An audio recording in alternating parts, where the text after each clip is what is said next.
네. 시장 상황이 참 어렵죠. 그쵸. 오늘 같은 장 속에서도 좀 너무 많이 고생하셨고요.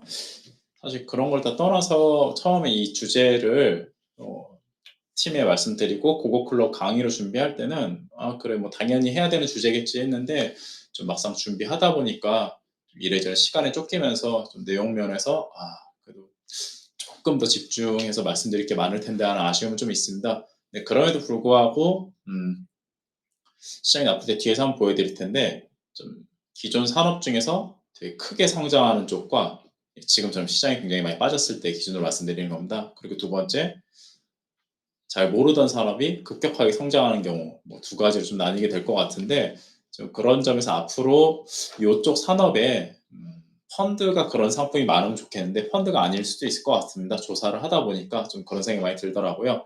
네 펀드 혹은 펀드가 아닌 상품이라도 장기적으로 좀 끝까지 관찰해 보시고 좀 스터디해 보실 만한 부분들에서 오늘 정리했으니까 편하게 들어 주시고 같이 좀 스터디하는 그런 시간이 됐으면 좋겠습니다. 음 잠깐만요.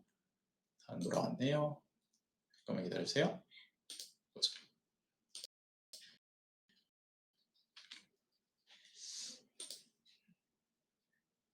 어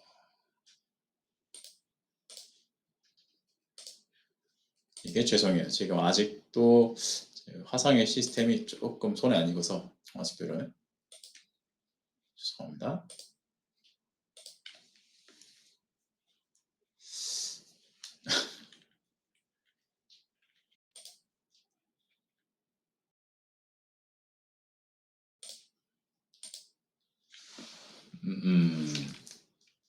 죄송해요. 잠깐 화면이 다운이 돼 가지고 잠깐만 기다려주세요. 화면이 난리가 났네요. 죄송합니다. 잠시만요. 한 번만 뒤지면 되겠죠 이제? 아 됐다. 자 두 번째 장 보면 얘만 이러네요. 어이 큰일 났네. 일단은 잠깐만 기다려 주세요. 아 이거를 화면이 진짜 오늘 증시처럼 제 마음을 뒤집어 버리고 있습니다. 너무 죄송해요. 예상치 못한 상황이 지금 발생돼 가지고 잠깐만 기다려 주십시오.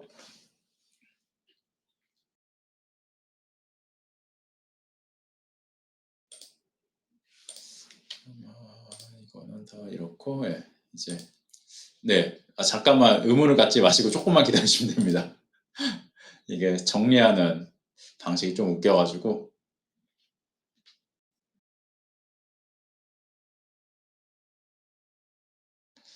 자 인제 가능할 것 같습니다.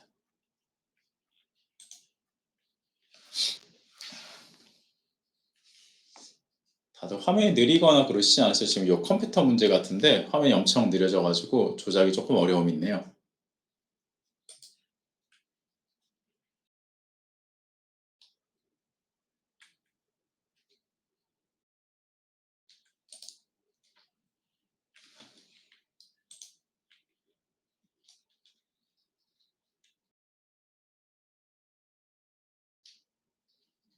음.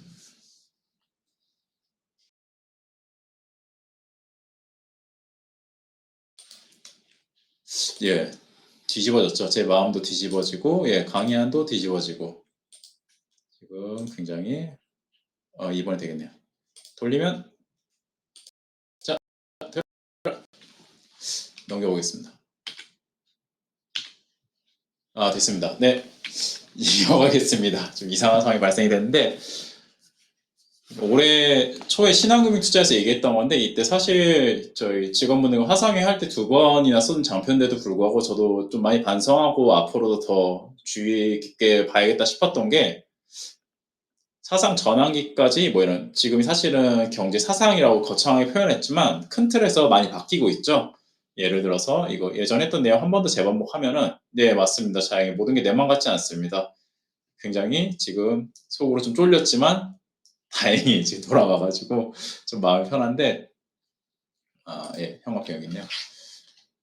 이렇게 변경했을 때 저도 막 자료나 이런 거 쭉 읽으면서 '아 그래 경제 상황이 이렇게 바뀌지만 그래도 투자자들의 마음은 투자자들의 관심은' 이렇게 생각을 했었는데 완전 뒤집어 버렸죠. 이런 경제에 뭔가 전환이 될 때 투자 관점의 변화가 굉장히 크게 편하다는 걸 이번에 또 한번 좀 크게 얻어맞으면서 배우게 되었던 것 같습니다. 근데 여기서 좀 제가 오늘 말씀드리고 싶은 사항은 요건이거든요. 하단의 내용 중에서도 이 두 개 건이 오늘 좀 메인이 되는데, 과연 선진국이 더 유리한 상황과 신흥국 중에서 원자재 신흥국이 더 유리했을 때 어떤 투자처가 유망한지가 사실은 가장 중요한 거잖아요. 앞으로도 저희가 가장 관심 가져야 될 부분이고, 네. 두 번째는 지난 12년, 2010년 혹은 금융위기 이후에 12년 정도에 걸쳐서 금융시장이 중요했죠. 그러니까 누가 뭐 쉽게 말씀드리면 아마존을 예로 들어드리면 쿠팡도 마찬가지죠. 분명히 미래에 성장할 게 확실한데 한 5년에서 8년은 돈이 필요한 거예요. 아마존은 그렇지는 않습니다만 쿠팡 예로 들어드리면 그럼 누가 돈을 조달해 줄 수 있느냐 했을 때 돈을 조달받을 수 있는 매력적인 사업을 갖고 있는 종목 혹은 섹터가 어디냐에 많이 관심을 가졌는데 이제 뒤집어졌죠. 지금은 그런 돈의 조달은 당연히 필요하고 두 번째로 진짜 사업을 해서 돈을 잘 벌 수 있는 매력적인 섹터가 어디 있느냐. 그래서 크게 지금 두 가지를 찾아내야 되는 상황에 처했는데 결론부터 말씀드리면 제가 이번에 조사를 하면서 섹터 기준에서 가장 매력적으로 보인 거는 광물 산업이더라고요. 특히 전기차 다들 좋아하시잖아요. 이제 섹터 투자처로서 전기차 투자 좋아하시고 뭐 그 외에 반도체 투자도 좋아하시는데 지금 글로벌의 뒤에 말씀드릴 어떤 보조금 정책이나 향후의 정책들을 바라봤을 때 이런 광물 탐사와 광물을 정제한다고 한다, 재련한다고도 표현하는데 즉 그 광물을 전기차나 반도체가 쓰일 수 있게 바꿔줄 수 있는 그런 기업이나 산업이 훨씬 더 매력적으로 다가오고 있는 거라고 좀 그렇게 저는 결론을 내렸습니다. 뭐 많은 내용들이 있지만 오늘 꼭 말씀드리고 싶은 거는 미국도 그렇고 중국도 그렇고 뭐 유럽은 지금 미국을 따라가고 있으니까요. 그런데 서로 깐부를 맺고 있는 이 시장 상황 속에서 이들이 가장 국가적으로 집중하고 있는 역량이 어딜까 했을 때는 산업용 금속을 어떻게 하면 안정적으로 조달하느냐 이런 내용이 좀 더 강했습니다. 그래서 그런 쪽에 오늘 결론은 사실은 좀 일찍 말씀드리면 광물 관련된 좀 큰 틀에서 보면 광물 관련된 산업이나 국가가 1차적으로는 매력도가 분명히 높아지고 있을 거다 생각이 들고 2차적으로는 아까 말씀드린 광물을 발굴하거나 혹은 광산을 갖고 있는 기업 그리고 세 번째는 이 광물을 갖고 왔을 때 재련을 해가지고 좀 비싼 값에 팔아 넘길 수 있는 그런 기업들이 좀 매력도가 훨씬 더 앞으로 한 3에서 5년 생각해서 높지 않을까. 이거는 뒤에 1970년대 얘기하면서 같이 말씀드릴게요. 그래서 오늘 결론을 이렇게 좀 미리 말씀드리고 이야기를 좀 이어나가겠습니다. 이거는 그 여담 자료인데 참여하신 직원분들 오늘 뭐 증시 하락이나 최근에 1년 증시 하락 보시면서 다들 그 생각 갖고 계실 거예요. 뭐 하락은 일단 하락인데 언제 쭉 반등이 나올까 했는데 저는 그 다음 한 단계를 더 앞서 보면은 그 다음 시장 화두는 W일 것이다라고 말씀드리고 싶어요. 근데 이거는 그냥 여담입니다. 분명히 또 한 번 시장이 어떻게 해서든 무슨 이유로든 반등이 나왔을 때 또 사람들이 걱정하다가 안심하다가 좀 더 환호하는 단계 가서는 이제 또 추가적인 경기 침체가 예상이 됩니다라고 얘기를 하겠죠. 그게 어디서 보이시냐면 73년과 80년대 사례인데 보시면은 이게 실질 GDP 변화율입니다.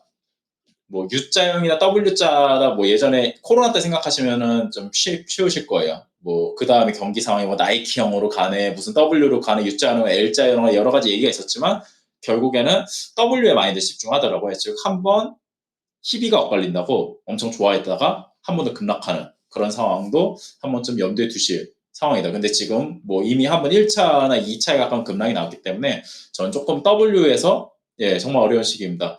W의 요 사이, 요 영역이죠. 사실은 저희가 기대하는 요 영역이 언제쯤 발발될 것인가가 지금 저희가 하락장을 맞이하면서 뭐 대응이 당연히 필요하겠지만 요 W의 요 구간이 언제 발생이 될지 혹은 어떤 이유로 발생이 될지도 탐색을 해야 될 거고요. 그거는 다른 화상회의나 저희 다른 직원분들 통해서 충분히 접하실 수 있는 주제 같아요. 오늘은 앞으로 한 3에서 5년 혹은 10년 이상 바라봤을 때 적어도 이 섹터 하나 정도는 이 섹터 몇 개 정도는 끝까지 가고불하다 그런 섹터 중심을 말씀드리려고 합니다.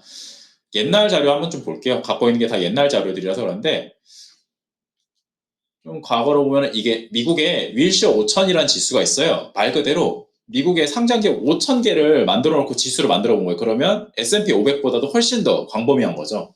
윌스력 5,000 지수를 70년대부터 인플레이션 시대를 보시면 분명히 하락합니다. 하락하는데 이 뒤에 저는 이 구간이 좀 중요하다 생각해요. 지금 현재 논의에서는 조금 더 나아간 논의지만 일정 구간 횡보를 하기 시작합니다. 반등을 하고 나서 횡보를 하는데 근데 횡보를 할 때 어떻게 횡보를 하느냐, 즉 무슨 말씀드리고 싶으면 업종마다 편차가 엄청 큽니다. 이 횡보 지수를 횡보를 하는데 근데 반대로 생각하면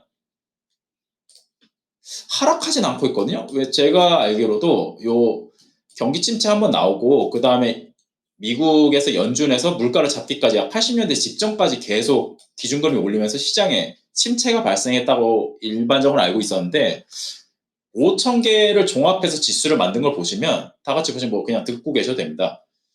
75년 저점 이후로 그 이후로 회복한 다음에 계속 옆으로 횡보를 합니다. 즉 급락하지는 아까 말씀드렸던 W 영역이 발생이 안 되고 있습니다. 즉 생각을 잘 해보면 어떤 섹터들에서는 빠르게 시가총액이 올라가면서 지수를 방어를 해줬다는 얘기고 그렇게 빠르게 올라간 섹터에서 향후에 주도주가 탄생했다는 얘기죠. 즉 그 다음에 지수가 끌어올라가면서 그 섹터들이 꾸준히 발생이 되는데 그러면 그런 섹터가 어디였을까 좀 관심이 가더라고요. 쭉 한 7개 섹터를 한번 간단히 말씀을 드릴게요. 지난번에 김현정 차장님 고고클럽 강의 때 많이 들으셨던 이제 섹터는 제가 따로 설명 안 드리고 경기에 따라서 경기에도 불구하고 반드시 소비를 해야 되는 필수 소비재 같은 경우에는 아까 말씀드린 W 구간 지금이 만약에 요 가장 심한 침체 구간이라 가정하면 반등도 굉장히 빠르게 나왔습니다. 이게 특징 중에 하나인데 그 이후에 2차 경기 침체에서는 W 침체라고 말씀드렸죠. 얘는 소비들을 안 하기 시작하니까 생각보다 주가 회복 속도가 빠르진 않았습니다. 경기 소비재, 자동차 같은 거죠. 즉, 내 수입에 따라서 소비가 바뀌는 경기 소비재는 어땠을까요? 마찬가지로 W 반등 때 굉장히 빠르게 회복했지만 회복은 마찬가지고 그 다음 2차 W자 침체 구간에서는 회복이 잘 되지 않았습니다. 이 파란색 선은 미국의 소비자 물가지수고요. 이 주황색 선이 제가 말씀드리는 해당 섹터입니다. 세 번째 보시면 좀 특징적인 게 여기 섹터인데 W자에서도 마찬가지로 반등이 나왔지만 앞서 섹터들보다 사실 수익률이 좋다 말씀드린 게 원래 비슷한데 다만 2차 침체에도 제조업입니다. 산업이 어떤 기업들이 성장을 하기 시작합니다. 즉 물가가 오르고 지금 다들 아시는 상황이죠. 물가가 오르고 가격이 정가되고 나중에는 그 제품을 사는 수요가 줄었음에도 불구하고 어떤 특정한 제조업들은 이 시장을 이겨내면서 나가는 그런 섹터의 모습이 있었고요. 에너지는 뭐 말할 필요가 없죠. 에너지는 그때 당장에 굉장히 귀중한 자원이었으니까 뒤에서 한번 보여드리겠지만 이때 에너지 기업의 특징은 뭐냐? 70년대는 가장 중요한 자원이 뭐였을까요? 70년대 석유 파동이니까 당연히 석유가 중요했겠죠. 그래서 모든 국가, 미국을 중심으로 한 대부분 선진국들이 어떻게 하면 석유를 안정적으로 확보할 수 있는가에 굉장히 꽂혔습니다.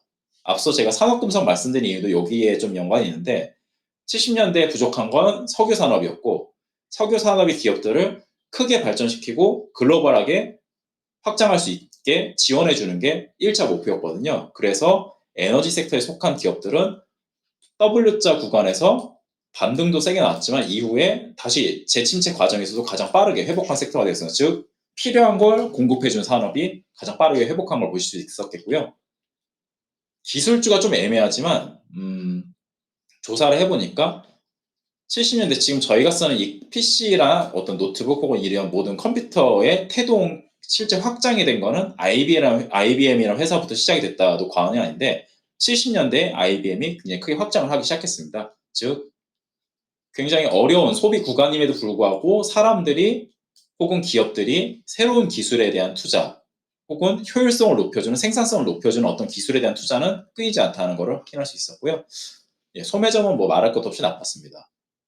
헬스케어도 좀 주목해서 말씀드리고 싶은 게 뭐냐면 결국 필수 소비자랑 좀 연관이 되는 부분도 있지만 필수 소비재보다 더 필수로 써야 되는 요 헬스케어. 그때 당시에는 뭐 지금처럼 뭐 바이오 기업이나 이런 것도 있었지만 오히려 정말 뭐 내가 먹는 무슨 약을 끊을 수는 없겠죠. 내 소득이 줄더라도. 약을 조금 빈도로 줄이는 한이 있더라도. 그런 면에서 보면은 헬스케어 섹터는 W1차 반등 때는 급락은 똑같이 마이너스 40% 얻어맞았는데 회복은 좀 생각보다 덜 됐고 또 한 번 하락은 했지만 오히려 이후에 물가가 진정되는 구간에서 이제 점진적으로 물가가 오르는 구간에서는 조금 더 안정적으로 성장하는 모습을 보여주었습니다. 그래서 이런 좀 특징이 있었고요. 유틸리티 같은 경우에 이제 저희로 치면 이제 전력 도로망인데 지금하고 좀 비슷한 것 같아요. 뭐냐면 물가가 급등하는 시기에도 뭐 사실 우리나라는 조금 별개지만 전기값이나 물값이 그대로 인플레이션 가격 반영이 빠르게 되는 섹터 중에 하나입니다. 유틸리티라고 하는데 그래서 금리 인상기에 앞서 보셨던 섹터들보다 하락의 시작이 굉장히 늦었고요. 비슷하게 하락했지만 반등도 굉장히 크게 일어나는 것을 보실 수 있습니다. 근데 그 이후에 이 섹터는 사실 생각해보면 저희 직원분들 생각하시면 내가 전기를 쓰는데 뭐 코인 채굴 하시는 분들 제외하고 일부러 내가 전기를 지난달 대비해서 10배 더 써서 뭔가 생산성을 늘리겠어. 이런 분들은 잘 없겠죠. 예, 즉 일정한 수요를 갖추고 있기 때문에 오히려 이후 구간에서도 하락도 덜 하락하되 상승도 높지 않은 그런 특징을 보여줄 수 있습니다. 그럼 정리하면 무슨 내용이냐? 적어도 이 위기 이후에 뭔가 섹터나 국가를 찾아낼 때는 지금 보시는 산업 기준으로 했을 때는 1은 제조업처럼 어려운 구간에서 산업의 혁신을 이뤄낼 수 있는 뭔가 섹터를 찾아내던가 2는 에너지처럼 부족한 거를 뭔가 더 지원을 받아서 발굴해내고 수익으로 연결되는 기업을 찾던가 세 번째는 잠깐 단기적인 생각에서는 유틸리티처럼 어쨌든 무조건 쓸 수밖에 없는 헬스케어나 유틸리티가 그런 거겠죠. 어쨌건 무조건 쓸 수밖에 없는 섹터로 투자를 하던가 지금부터 만약에 신규로 고객께 말씀을 드린다면 그런 아이디어를 좀 도출해 볼 수 있겠습니다. 이런 걸 좀 단적으로 볼 수 있는 게 70년대 미국 시가총액 변화를 그냥 쭉 읽어드릴게요. 72년에 보시면은 이때 60년대 미국의 중산층이 급격하게 늘어나던 시점에서 70년대 이제 물가 상승을 맞이한 건데 그 당시 보더라도 그 당시에는 최첨단 기업인 사진의 코닥 그리고 복사기의 제록스 지금으로 치면 애플 같은 회사들이죠. 진짜 애플과 알파벳 같은 회사입니다. 이런 회사들 그리고 중산층이 많아지니까 다들 제품 소비가 굉장히 늘겠죠. 뭐 IBM은 이때도 시가총액 1위였습니다. 시가총액 1위였고요. 이렇게 볼 수 있는데 79년 인플레이션 시기를 약 7년간 겪고 나서는 확 바뀝니다. 보시면은 IBM은 여전히 1등 했고요. 에너지가 대부분 다 에너지 채굴과 에너지 쪽에 장비를 대는 업체들이 시가총액 상위를 다 차지하게 되었고요. 그 중에 AT&T 같이 좀 특이한 기업도 있긴 합니다. 근데 제가 여기서 주목해서 말씀드리고 싶은 게 뭐냐면 인플레이션 구간에 기업이 안 망한 것도 대단하지만 이때 이 기업들이 정부 지원이 됐건 뭐 적극적인 자체 투자가 됐건 어떤 걸 통해서 매출액을 굉장히 빠르게 늘릴 수 있었다는 겁니다. IBM 같은 경우도 이게 100만 불 기준 자료니까 약간 우리나라 지금 10억 원이거든요. 즉 앞에 두 자리 기준에서는 10억, 100억, 1000억의 맨 앞자리가 조단이겠죠. 이제 점 앞에가 조단인데 8조 원에서 매출액이 79년 16조 원, 연에 10%씩은 성장했다는 얘기고요. 에너지 기업 중에 가장 대표적인 엑슨, 지금 엑슨 모빌을 바뀌었는데 72년에는 그때도 대단했습니다. 한 연 매출이 18조 원 정도 되는 기업이었는데 이후에 48조 원. 아까 말씀드렸던 정부 지원과 시장 환경이 녹록해지니까 연봉률 15% 정도 성장한 기업이 됐고요. 셰일 오일이라고 유럽 쪽의 에너지 업체인데 이제 제가 기억하기에 영국 쪽 업체일 텐데 쉘이라고 했는데 여기 같은 경우 더 놀랍습니다. 원래 3조 원 정도 업체가 약 계산이 좀 이상하네요. 이거 92조 원 가까이 매출을 올리는 놀라운 기업으로 탈바꿈하게 되었습니다. 이런 식으로 굉장히 큰 기회가 어려운 시기에 주어진 거를 시가총액 상위 순으로 확인할 수 있고요.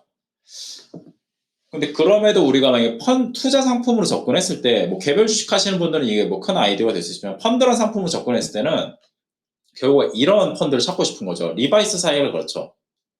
예전에 골드러시라고 탄광을 찾아서, 금광을 찾아서 대부분 많이 나섰던 미국의 놀라운 시절에 작업복을 판 회사가 리바이스였죠. 근데 탄광 회사도 그때 돈을 많이 벌었다 생각했겠지만 가장 돈을 많이 번 회사가 나중에 뒤집어 보니까 가장 안정적으로 매출을 올린 높은 매출을 올린 회사가 리바이스였다고 하죠. 탄광 앞에서 청바지를 파는 회사.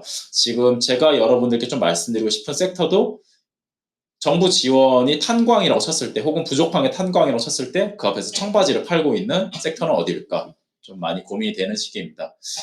그래서 정리하면은 70년대는 결국에 하드웨어 시대죠. 하드웨어 시대라고 할 수 있는데 뭔가 큰 제품들, 뭐 석유를 채굴하는 기계라든지 IBM처럼 컴퓨터라는 망을 깔아줘야 된다든지 이런 건데 2010년에 지금 저희가 익숙한 게 소프트웨어, 플랫폼 기업들이 가장 익숙하고 2022년에는 요 중간 어딘가에 있겠죠. 중간 어딘가에 있겠죠. 사실은 하드웨어적으로는 아까 말씀드린 산업금속과 에너지가 좀 하드웨어에 해당하는 것 같고요. 소프트웨어는 어디에 해당이 될까 했을 때 좀 어렵더라고요. 근데 어렵지만 결국에 미국이나 중국 정책의 방향이 향하고 있는 거는 저희가 잠깐 작년에 열광했던 메타버스인데 어떤 메타버스냐? AI나 메타버스인데 산업의 생산을 늘릴 수 있는 고난도 소프트웨어 기술을 개발하는 그런 쪽에 좀 집중을 하는 것 같습니다. 근데 지금 펀드단에서는 이 하드웨어가 좀 더 투자하시기가 좀 편할 것 같고요. 이런 관점에서 앞으로의 투자 시계를 조금 확장했을 때 메가 트렌드냐, 뭐 장기 트렌드냐, 중기 트렌드냐로 볼 수 있는데 실제 고객한테 안내하는 건 중기 트렌드 정도 되겠죠. 메가와 장기까지 고려해서 산업의 변화를 펀드로 담아내는 게 지금 오늘 좀 말씀드리고 하자는 목표 중에 하나가 되겠습니다. 혹시 여기까지 말씀드렸는데 좀 질문이나 좀 잘 따라오고 계실까요? 내용이 괜찮으실까요? 오늘 좀 재밌는 내용들은 아니어가지고 네, 감사합니다. 역시 박준영 와 감사합니다. 박준영 선생님 감사합니다. 자, 여기서 라디오처럼 편하게 들어주시면 좋겠고요. 자, 그럼 계속 내용 이어가겠습니다. 지금 텍스트가 이제 앞으로 많은 텍스트여가지고 그냥 듣기만 해주셔도 될 것 같습니다. 인구 변화는 최근에 보고서가 또 새로 나왔습니다. 올해 7월에 유엔에서 나왔고 올해 9월에 통계청에서 나왔는데 저는 통계청 자료 기준으로 말씀드릴 거고요. 인구 변화는 사실 지겨우시죠, 이제. 인구 변화 하시면 당연히 어떤 섹터가 딱 떠오르세요? 인구 변화가 점점 고령화되는 거에 여기를 꼭 투자해야겠다 하실 섹터 있으면 고령화도 맞으시고요. 바이오 맞습니다. 차라리 바이오도 맞고 바이오도 맞습니다. 사실 딱 떠오르시죠. 제약 바이오 헬스케어 고령화에 따른 이게 있는데 지금 실제 얼마나 심각한지 보여드리면 왼쪽이 세계 인구 구조인데 세계 인구 구조 보시면은 보통 생산활동 가능 인구를 연령을 15세에서 64세로 보는데 60% 수준에서 크게 차이가 나진 않습니다. 그런데 한국 보시면 한국 어때요? 2022년에는 지금 생산 가능 인구가 71%나 차지하는데 40년쯤 되면 이게 갑자기 날아갑니다. 진짜 날아갑니다. 그런데 더 큰 문제가 뭐냐? 65세 이상 고령 인구가 65세가 사실 요즘 고령이라고 하긴 그렇지만 65세 이상을 현재 고령으로 보기 때문에 34%가 돼버립니다. 엄청나게 심각해지는 건데 자, 근데 여기서 제가 말씀드리고 싶은 건 뭐예요? 2040년에 누가 고령이 될까요? 저도 고령이 되겠지만 2040년에 저도 고령이 되겠지만 18년 후 혹은 18년 후에 점점 고령으로 가고 있는 혹은 중년에서 고령의 사이인 사람이 누굴까요? 지금의 저희가 MZ세대라고 부르는 직원분들 18년 후에는 중년이 되십니다. 저는 고령으로 가고요. 자, 그렇게 된다면 지금의 MZ세대가 소비하고 있는 그 트렌드가 앞으로 15년에서 18년 후에도 그대로 훨씬 더 강력하게 이어지겠죠. 지금의 MZ세대, Z세대죠, 사실은. Z세대가 직장 혹은 사업을 하면서 돈을 벌고 30대, 40대를 거치면서 엄청난 소비의 중심으로 가겠죠. 현재 소비 트렌드가. 그렇게 해서 향후에도 그래서 뭐 그런 얘기도 있더라고요. 뭐 럭셔리 관련된 제품군에 있어서 이미 20대부터 30대 초반까지 충분히 소비를 하고 있는 지금의 세대가 40대, 50대를 갔을 때도 그대로 이어갈 확률이 훨씬 더 높지 않겠냐. 뭐 반대로 제가 84년생인데 저희 세대 같은 경우는 자라면서 뭐 지금 K-팝이라고 보지만 가요나 그런 팬덤 문화가 처음으로 형성된 시기였거든요. 즉 문화를 소비하는데 굉장히 익숙한 세대였습니다. 그러다 보니까 지금도 문화를 소비하는 데 되게 거리낌이 없어요. 근데 향후 MZ세대가 좀 그렇게 갈 수도 있지 않겠냐. 그런 차원에서 장기적인 소비 트렌드로는 명품이 여전히 떠오르고 있는 그런 모습을 볼 수 있고요. 근데 이거를 투자 국가로 생각했을 때 어떤 나라가 인구 구조상 괜찮을까? 사실 인구 구조상 괜찮은 나라는 그렇게 말씀드릴 수 있을 거예요. 하나는 출산율이 유지가 되던가 출산율 유지가 되고 두 번째 그런 데 따라서 인구가 출산율하고 더불어서 외부로부터 유입이 꾸준한 즉 인구가 증가가 되고 마지막으로 세 번째, 이미 한 200, 300년간 지금 검증됐죠? 시장 경제를 받아들인 국가인 경우에는 장기로 투자하셔도 걱정하실 이유가 전혀 없다. 근데 지금 인구 통계 자료에서 보시면은 인구가 계속 증가하는 나라 중에 쭉 읽어보실까요? 미국부터 밑에 나라들은 다 어떠세요? 미국 외에는 우리가 잘 챙겨보지 않는 나라들이에요. 즉 여전히 인구학적으로도 미국이 뭐 정치적으로 좀 이상해지지 않는 이상은 향후에도 맨파워가 강력할 것이다라고 저는 좀 자신 있게 말씀드릴 수 있을 것 같아요. 손님들한테도 말씀드릴 수 있고. 자, 두 번째. 인구가 2040년까지 좀 70년까지 증가했다가 40년까지 증가했다 70년께는 감소하는 뭐 그런 국가들인데 여기 보시면은 인도와 인도네시아가 보이고요. 베트남도 있고 프랑스 있습니다. 나머지는 좀 저희가 투자하기 힘든 국가들이죠. 그래서 여기 국가들도 제가 아까 말씀드린 인구가 증가 후에 감소하는 즉 저희가 펀드나 혹은 투자 시계를 10년 정도로 보셨을 때는 여전히 빠졌을 때 투자하기 유망한 국가들이 되지 않을까 싶습니다. 결국 시장 경제를 받아들인 국가들이니까요.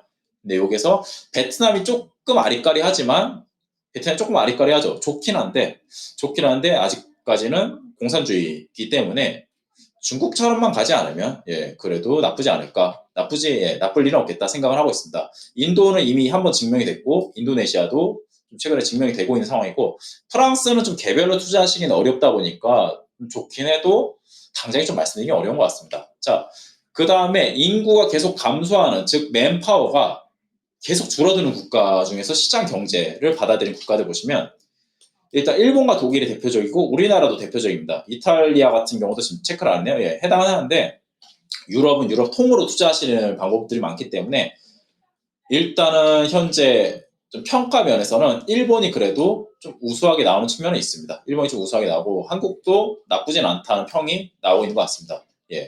근데 다만 한국이 열심히 따라가는데 일본만큼 좀 글로벌 기업 측면에서 아직 한국이 많이 나오진 않은 게 좀 아쉬운 상황이고요.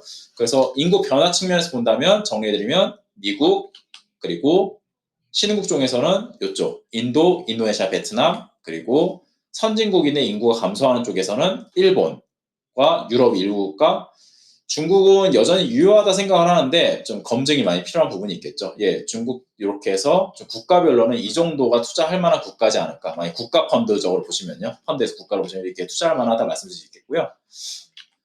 그 다음에 메가 트렌드는 것은 인구 변화 측면에서는 이렇게 좀 국가와 섹터, 헬스케어 섹터로 말씀드릴 수 있을 것 같고 장기, 약 10년 이상에 걸쳐서 현재 굉장히 센 법안들이 많이 나와 있습니다. 그 중에서 저희 팀장님들이나 직원들도 많이 접하셨을 미국의 프렌드 쇼어링, IRA라는 법안으로도 많이 불리고요. 혹은 그 다음에 되게 많습니다. 법안들이 되게 많은데 지금은 IRA가 가장 많이 유명한 것 같더라고요. 인플레이션 감축 법안이라고 불리기도 하는데 자, 지금 미국에서 바이든 정부 이전부터 준비를 하는데 바이든 정부가 좀 많이 뒤집어 놓은 게 뭐냐 하면은 깜부로 가겠다. 뭐냐? 공급망 안정성을 위해 가지고 미국과 관계를 철저하게 맺은 동맹국 칸에서 아웃소싱도 하고 제품도 서로 공급하겠다는 걸 약조를 한 겁니다. 근데 이게 뭐가 장단점이 있는데 투자적으로는 아까 말씀드렸던 산업금속에서 굉장히 큰 투자 기회가 나오고 있고 친환경 쪽에서 투자가 될 기회가 나옵니다. 근데 다만 인플레이션 측면, 지금의 인플레이션을 이 문제가 되고 있는데 저희 팀장님 생각해보면 예전에는 한 80년대 이후에는 뭐 다들 많이 아시는 글로벌 중국이 싼 제품을 많이 만들어주고 그걸 전 세계가 소비하면서 저렴하게 물가를 안정시킬 수 있었다. 이게 다들 아시는 내용이죠. 그렇죠?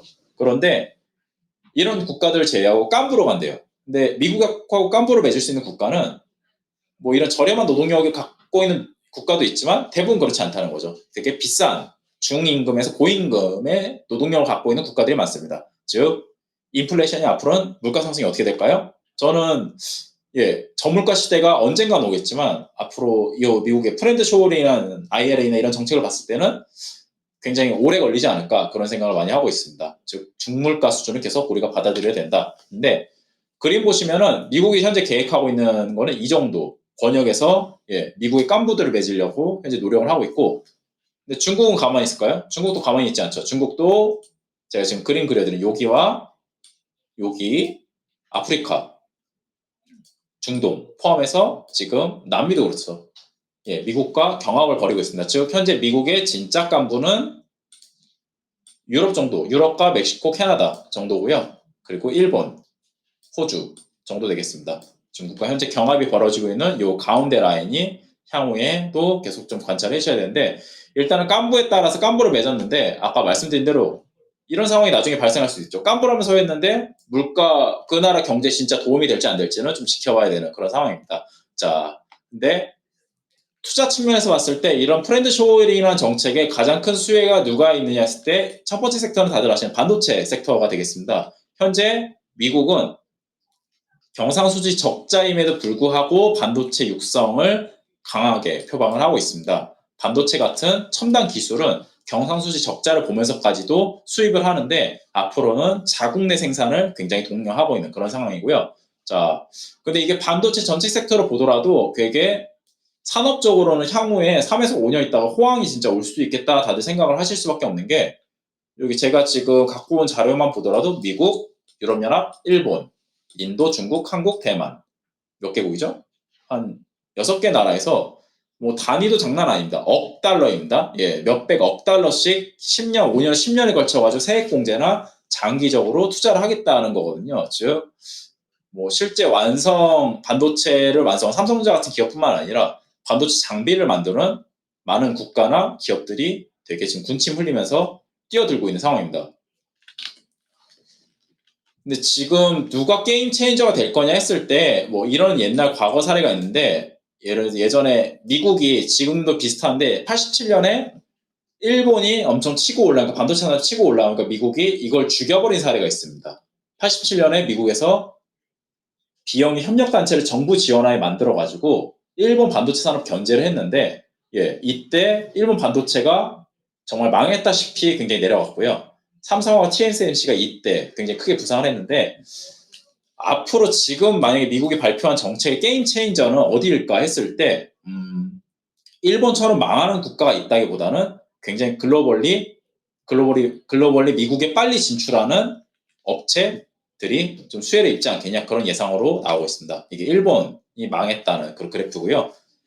미국의 큰 정책이 하나 나왔을 때 산업의 판도가 바뀌는 걸 볼 수 있는데, 네, 아까 말씀드린 미국의 반도체 산업이 그때 굉장히 부흥을 했거든요.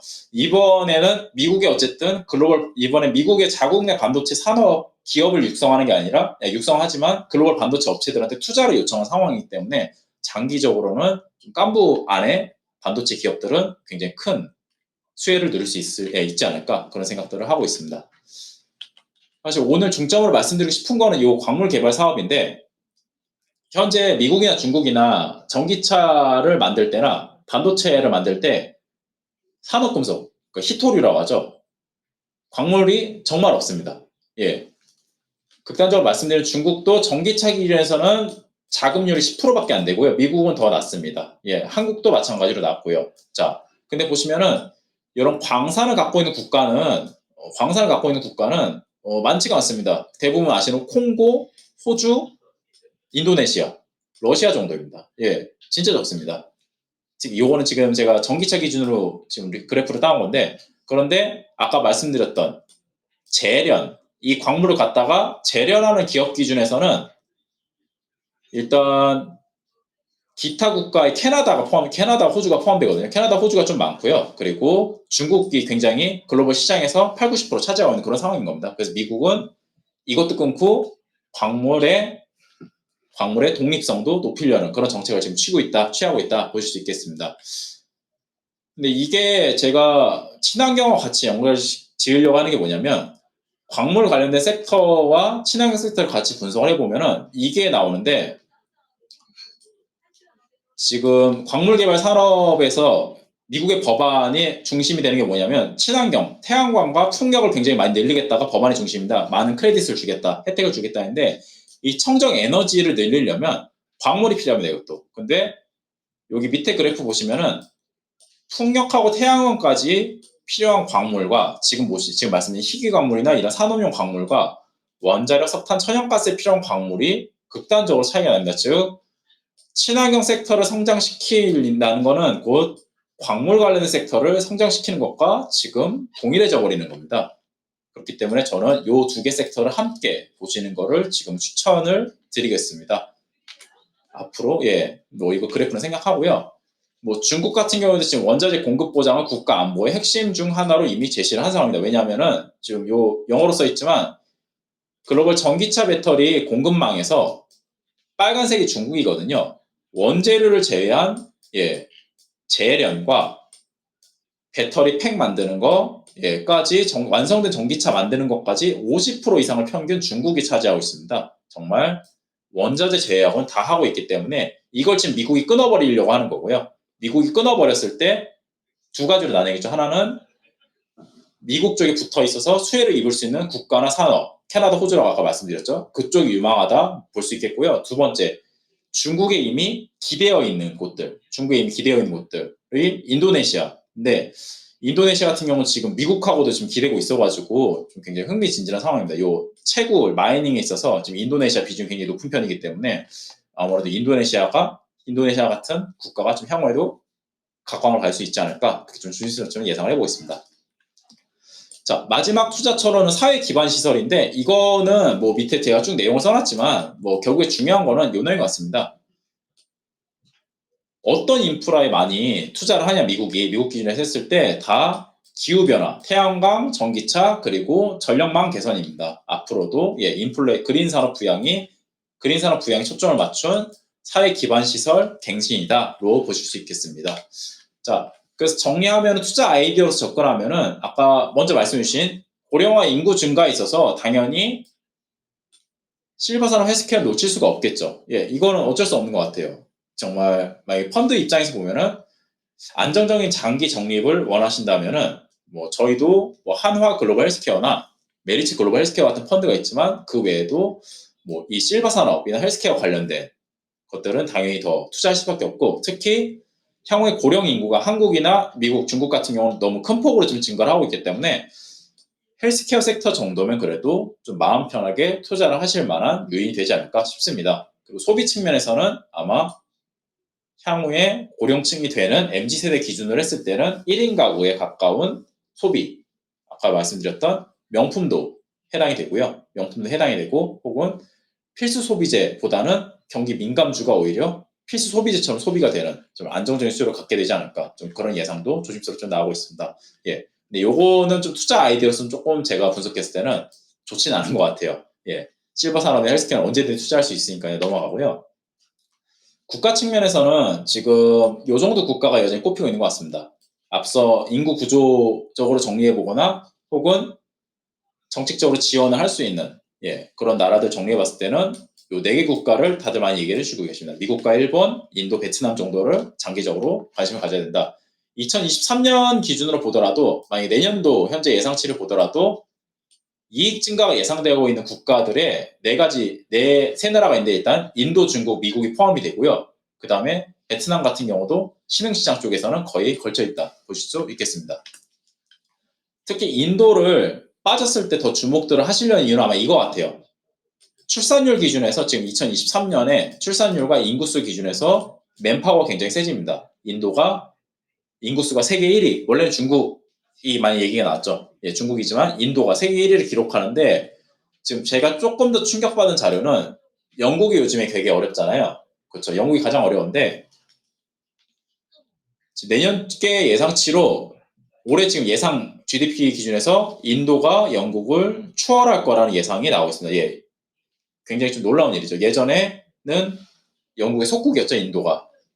지배를 당했는데 지금 몇십 년, 100년 가까이 지났나요? 100년 가까이 지나서는 오히려 영국을 넘어서는 GDP를 갖고 있는 글로벌 강대국이 되어가고 있는 걸 보실 수 있겠습니다. 그래서 인도나 베트남 많이 문의를 주시는데 그중에서 인도 같은 경우는 장기적으로 계속 분석을 해가면서 추적을 해볼 만한 즉 투자처로서는 적합한 나라가 아닐까 좀 그렇게 많이 생각을 하고 있습니다.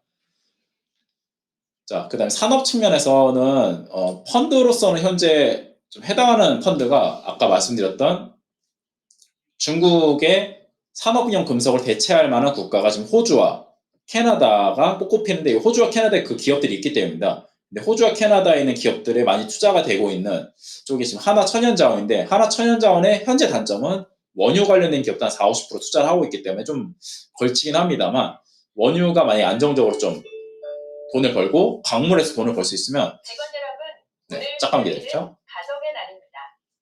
일과 삶의 균형을 위해 가족들과 행복한 시간을 나눌 수 있도록 반드시 정시 퇴근하시기 바라며, 사무소장은 솔선수범해 바람직한 조직 문화 구현에 앞장서 주시기 바랍니다. 고맙습니다.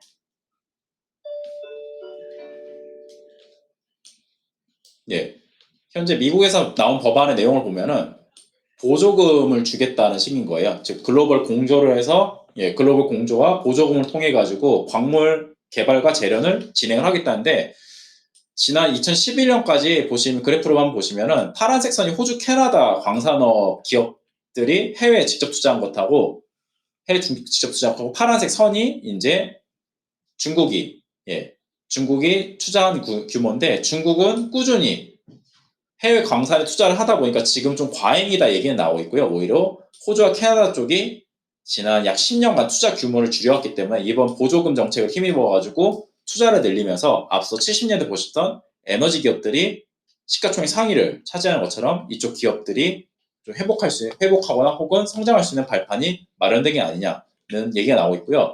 그래서 펀드를 좀 고르기가 애매했는데, 아까 말씀드렸듯이 하나 천연자원이 호주와 캐나다 쪽 기업들 비중이 현재 높은 편이고요. 그리고 원자재, 마이닝, 광물 기준에서는 지금 펀드로서 접근할 수 있을 만한 게 인도네시아 정도고, 아니면 아프리카인데 아프리카는 좀 투자하기가 좀 만만치 않더라고요. 그래서 지금은 인도네시아 정도가 좀 장기적으로 눈에 띄는 상황이긴 합니다.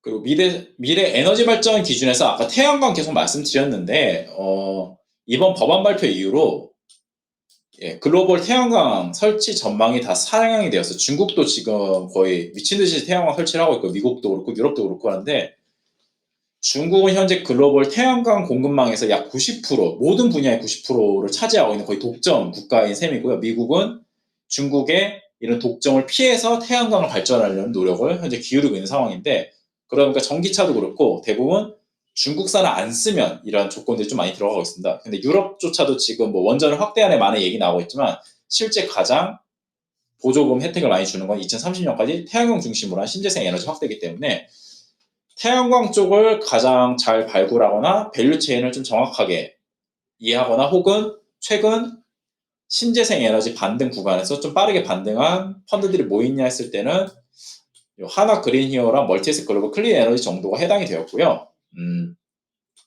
하나 UBS 글로벌 인프라는 좀 애매한 구성은 있어요. 그러니까 나쁘다기보다는 되게 전통적으로 전력이나 발전 산업에 속한 기업들이 많이 편입이 되어 있기 때문에 이게 딱 해당은 안 되지만, 아까 말씀드렸던 보조금 지급이나 이런 차원에서는 아마 글로벌 인프라도 전력망 측면에서는 좀 수혜를 입을 수 있는 펀드들이 않을까, 좀 그렇게 조심스럽게 예상을 해보고 있습니다.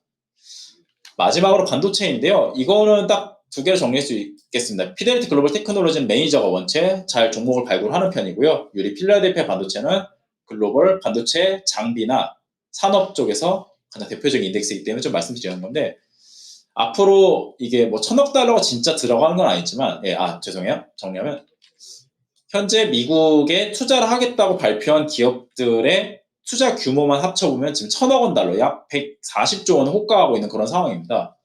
단기적으로는 그런 얘기가 나오고 있습니다. 이 기업들이 이렇게 빨리 투자를 하다 보면은 지금 국내도 투자가 이루어지는데 공급 과잉이 우려될 수밖에 없지 않냐 하는데, 근데 향후에 그런 얘기도 하시더라고요. 향후에 저희가 지금은 투자를 아직 생각도 안 하고 과거의 성장주, 뭐 5G라든지 뭐 전기차도 마찬가지죠. 통신 관련해서 굉장히 많은 반도체가 지금 들어가고 있으니까요. 그런 반도체를 포함한 개념인데, 5G나 전기차 혹은 AI, 그리고 최근에 뭐 머스크가 하고 있는 위성 인터넷이라든지 모든 것이 연결되는 이런 시점이 2030년으로 예상이 되고 있는데, 2030년까지 수요를 봤을 때는 현재 반도체 패권 전쟁을 일으키더라도 수요가 훨씬 더 장기적으로 높은 상황이다. 이런 식으로 얘기가 나오기 때문에 이 반도체를 장기적으로 한 번 더 들고 나오게 되었고요. 지금 반도체 공급망의 경쟁구도 보시면은 비싸게 받아먹을 수 있는 원천 기술은 미국이 가장 많이 갖고 있습니다. 미국이 가장 많이 돈을 벌고 있고요. 그 외에 제조나 이쪽에서 지금 한국이 있는 거지, 글로벌로 반도체에 투자하셔야 된다 말씀드린 이유 중에 하나는 미국이 가장 돈을 많이 벌고 있고 그 외에 지금 만약에 글로벌 미국이나 유럽에서 정책적으로 지원하는 이런 보조금 규모를 봤을 때는 유럽과 한국, 대만의 장비 업체까지 장기적으로 수혜를 입을 수 있다 평이 나오고 있기 때문에 좀 글로벌 투자를 한 번 더 말씀을 드리는 거고요. 지금 우리나라 기준에서는 좀 이게 투자하기 좀 애매한데 필승코리아처럼 만약에 반도체 장비주를 국내 장비주를 좀 들고 있는 기업들은 그런 생각들도 하고 있을 겁니다. 현재 중국도 좀 큰 폭으로 미국만큼의 반도체 장비 지원을 하려고 있고 미국도 마찬가지인 상황인데 이런 상황에서 국내의 장비주들이 좀 잘만 하면 양쪽을 다 수혜를 입지 않을까 조심스러운 예상이 있긴 하지만 현재는 좀 지켜봐야 되는 그런 상황입니다. 최근에 막 영업점 질문 주시길래 제가 갖고 왔는데 삼성전자 하이닉스 언제 바닥이에요로 말씀해 주시네요. 근데 저는 뭐 전문적인 애널리스트는 아니니까 분석을 잘 해드리긴 어렵지만 흔히 보시는 PBR이라는